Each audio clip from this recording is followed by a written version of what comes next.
কচ্ছপের গতিতে আমার স্বপ্নের বাড়ির কাজ ধরেছি। খুব আস্তে আস্তে এগোচ্ছে। হ্যালো এভরিওয়ান, আসসালামু আলাইকুম। সবাই কেমন আছো? আলহামদুলিল্লাহ আমি ভালো আছি। আমি সাথী বলছি শরীয়তপুর থেকে। আশা করছি যে যেখান থেকে আমার ভিডিওটা দেখছো, আই হোপ সবাই অনেক বেশি ভালো আছো। এই যে দেখতে পাচ্ছ ভিডিওটা, এটা না 3-4 দিনের ভিডিও আমি একাত্র করে তোমাদের সাথে শেয়ার করছি। যেহেতু রিসেন্ট 3-4 দিন ধরে আমি ভিডিও আপলোড করছি, মানে মাত্র 3টা ভিডিও আপলোড হয়েছে, এটা হচ্ছে 4 নাম্বার। তো ওই ভিডিওগুলো আমার অনেক আগের ভিডিওগুলো আমি তোমাদের সাথে শেয়ার করলাম, আর এই ভিডিওটা রিসেন্ট 4-5 দিনের ভিডিও আমি একাত্র করে তোমাদের সাথে শেয়ার করছি। এই যে জায়গাটা দেখতে পাচ্ছ, ওই যে কলা গাছের মাথা পর্যন্ত আমাদের। তো এইখানে আমি কিছুটা মাছ তোমাদের সাথে শেয়ার করছি। আসলে প্রথমত মাছ ধরা হয়েছে, তারপর মাটি কাটা হয়েছে। তো মাছ মাছ ধরা যে ভিডিওটা আমি ওটা শেয়ার করতে পারিনি তোমাদের সাথে, অনেক বিজি ছিলাম এই কারণে। তো এই তো দেখো আমার কাজ চলতেছে। তো আমি কিছু অংশ আর কি রেখে দিয়েছি, সেটা তোমাদের সাথে আস্তে আস্তে শেয়ার করব। অবশ্যই আমার জন্য দোয়া করবা। আসলে ছোট থেকেই মানুষ বড় হয়। এই তো একটু একটু করে স্বপ্নগুলো একটু একটু করে বড় করছি। আসলে কোনোটার অভাব ছিল না আমাদের। আমার স্বামী স্ত্রী দুজনই অনেক বেশি সুখী ছিলাম, কিন্তু আসলে কিছু মানুষের কারণে আমাদের মধ্যে অনেক বেশি দূরত্ব তৈরি হচ্ছিল। তো সেই জন্যই আর নিজেদের একটু সেপারেট আর কি হওয়ার একটা সিদ্ধান্ত বা চিন্তাভাবনা নিলাম। আসলে ইহানের পাপা অনেক বেশি কষ্ট করেছে, অনেক বেশি, যেটা তোমাদের না বললে তোমরা কখনোই বুঝতে পারবা না যে এই ছেলেটা কত পরিমাণ স্যাক্রিফাইস করেছে। বাবা মা সব কিছু স্যাক্রিফাইস করে চলে আসছে আমার জন্য। এটা আমার জন্য অনেক বড় পাওয়া, আলহামদুলিল্লাহ। তবে এখন তোমরা অনেকে বলতে পারো যে শ্বশুর শাশুড়ি সবাইকে রেখে চলে আসছো। আসলে সেরকমটা না, আমরা তাদেরকে রেখে আসতে চাইনি, কিন্তু তারাই আমাদেরকে ফেলে দিয়েছে। কারণ সেই গল্প তোমাদের সাথে আমি আস্তে আস্তে শেয়ার করব। আমি এতটুকু বয়সে অনেক বেশি কষ্ট করেছি, খাওয়ার কষ্ট করেছি, ফিন্দার কষ্ট করেছি, সবটার কষ্ট করেছি। দিহানের বাবা একটা কথাই সবসময় মাথায় রাখতো যে এই মেয়েটা কোথায় যাবে আমি যদি তাকে অবহেলা করি, কারণ ঘরের প্রতিটা মানুষ আমাকে অনেক বেশি অবহেলা করতো। তো সেই প্রেক্ষাতে আমি এখানে আর কি একটু বাড়ি তৈরি করার চেষ্টা করলাম। আর এইদিকে দেখো আমি বিস্কিট নিয়েছি, চা জাল দিতেছি, যে মাটি কাটতেছে তাদের জন্য, তাদের একটু খাওয়ার ব্যবস্থা বা নাস্তার ব্যবস্থা করছি। এই যে আর কি।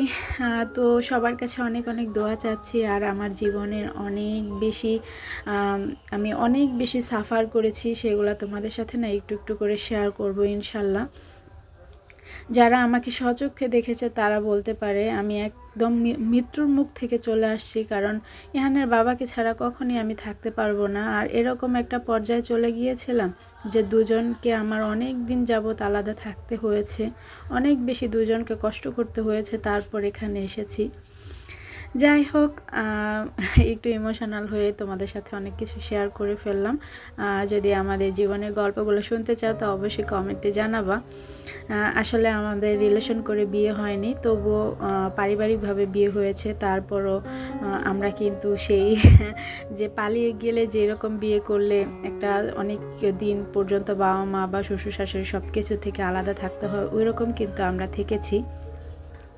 আমাদের দেখলে অনেকেই বলে যে তোমরা কি রিলেশন করে বিয়ে করেছো, তোমরা এত কিছু সহ্য করেছো দুইজনে মিলে, কিভাবে সম্ভব?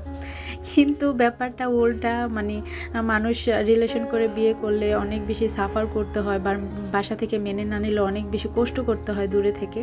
কিন্তু আমাদের দুই ফ্যামিলি থেকে বিয়ে দেওয়ার পরও আমরা দুইজনে অনেক বেশি সাফার করেছি 1টা বছর পর্যন্ত।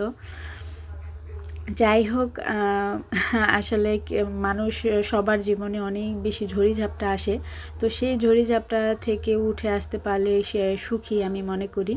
দেখো কথা বলতে বলতে এদিকে আমার কাজ কমপ্লিট। তারা এত দ্রুত, মানে ওই 3টা যে বান উঠিয়েছে ওটা 2 দিনে উঠিয়েছে।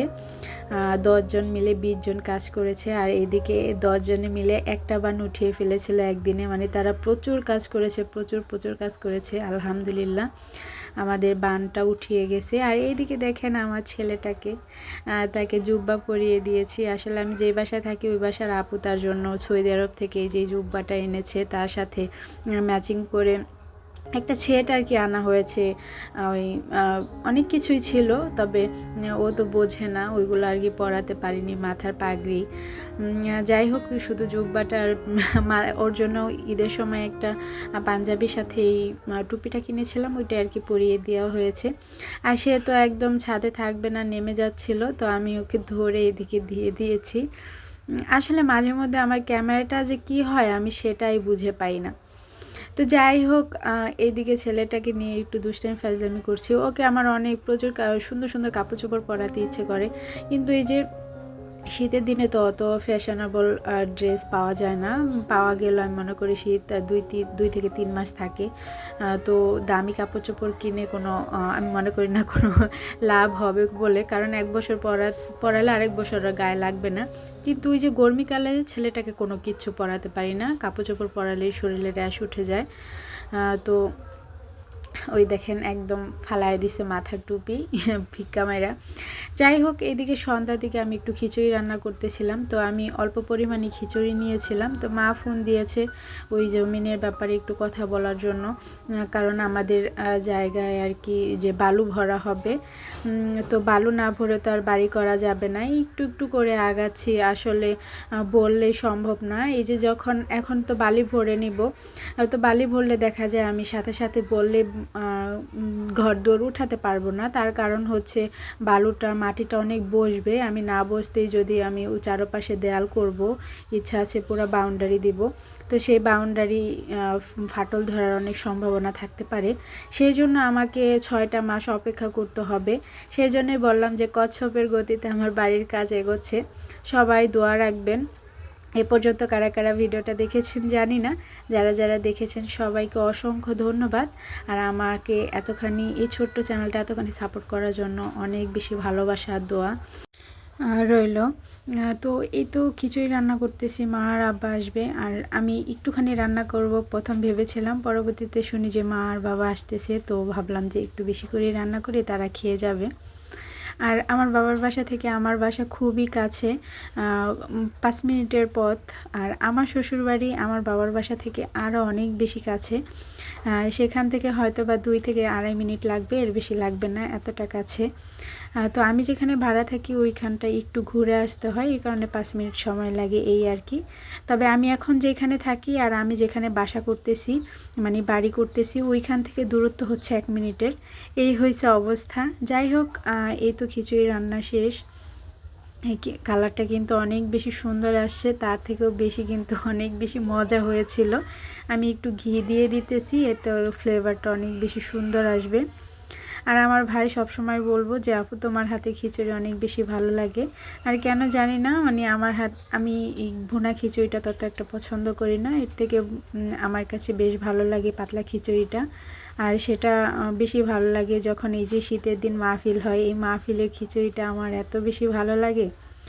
যাই হোক, সবজি খিচুড়ি রান্না করলাম, গোশত কিছুই দেইনি, আমার দাদুর জন্য একটু পাঠাবো, কারণ আমার দাদু আমার হাতের খিচুড়ি অনেক বেশি পছন্দ করে, আর দাদু গোশত খায় না, তো এই জন্য আর কি একটু সবজি দিয়ে খিচুড়ি রান্না করলাম, আর গোশত দিলাম না। যাই হোক, কেমন হয়েছে অবশ্যই জানাবা, আর বেশি একটা বাড়াচ্ছি না। সবাই ভালো থাকবা, যে যেখান থেকে আমার ভিডিওটা দেখছে সবার জন্য অনেক অনেক ভালোবাসা রইল। নতুন আরেকটি ভিডিও দেখার আমন্ত্রণ রইল। আজকে এখানেই বিদায় নিচ্ছি। আল্লাহ হাফেজ, আসসালামু আলাইকুম।